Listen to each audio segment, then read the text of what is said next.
Bienvenue sur la véloroute Léman-Mont-Blanc sans les mains. Hello, Radio Mont-Blanc et ATMB s'associent pour vous parler de la voie verte, entre autres, parce que les pistes cyclables, les véloroutes, les voies vertes sont nombreuses ici en Haute-Savoie et on n'est pas forcément tous au courant.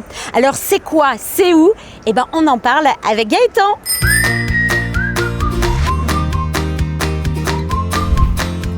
Bonjour, alors tu vois là Jessica, on est sur la voie verte entre Cluses et Maglan. On parle de voie verte, de pistes cyclables, de véloroutes. Alors la voie verte, c'est un aménagement pour les piétons et les cyclistes. Et même des cavaliers.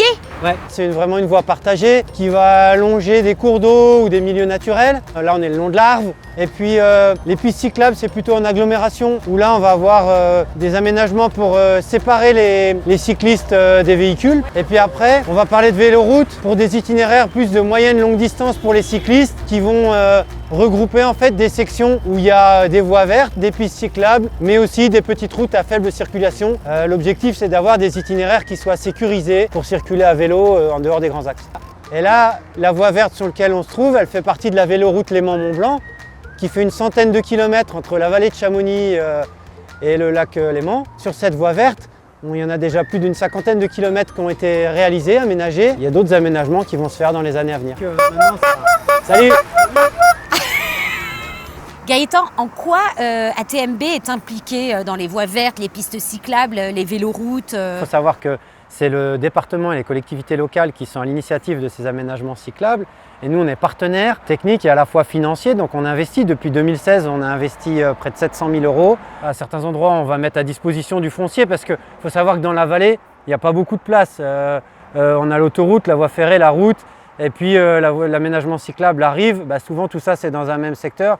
Donc il faut concilier tout ça. Donc on va mettre à disposition. C'est ça. Donc on va mettre à disposition des emprises foncières qu'on a pour que la véloroute passe. Et après, on va investir financièrement. Je pense que les gens vont être contents d'apprendre qu'il y a une partie de l'argent qu'ils mettent dans le péage qui se retrouve en faveur des aménagements cyclables. Ouais, vous avez plein d'autres initiatives aussi pour réduire l'émission de CO2, quoi. On promouvoit le vélo, mais aussi on a des actions en faveur du covoiturage avec les parkings de covoiturage.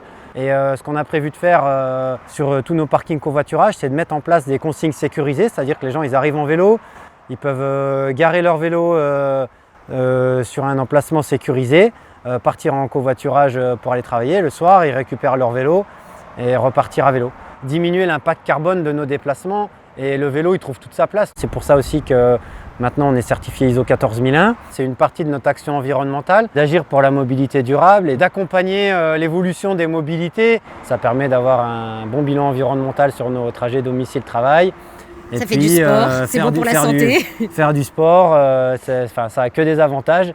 Et on peut faire ça presque toute l'année. Et notre infrastructure, elle est très importante parce qu'elle est utilisée au quotidien par des milliers de Hauts-Savoyards pour aller travailler, mais aussi par un trafic touristique. Elle sillonne tout le territoire, donc on se doit de maîtriser notre impact environnemental. Donc c'est à la fois sur les mobilités, mais on travaille aussi beaucoup sur la biodiversité. C'est un engagement fort au quotidien. Ça répond vraiment à une demande. Il y a plein d'autres véloroutes, voies vertes autour du Léman-Mont-Blanc. Oui, alors la véloroute Léman-Mont-Blanc, elle continue d'être aménagée. Et puis il y a la Via Rona qui est en train de se développer en Haute-Savoie. Notamment, on va soutenir des aménagements sur le secteur de Viry, de Gaillard. Donc la Via Rona, elle vient se raccorder justement à la véloroute Léman-Mont-Blanc. Via Rona qui va jusqu'à la mer Méditerranée. Donc ça peut donner des idées de vacances à vélo aussi, en famille.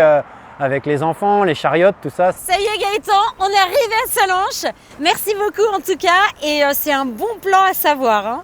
Ouais, c'était super cool. Et si vous voulez en savoir plus sur les véloroutes, rendez-vous sur le site du département de la Haute-Savoie ou de Savoie-Mont-Blanc. À bientôt. Salut. Ciao.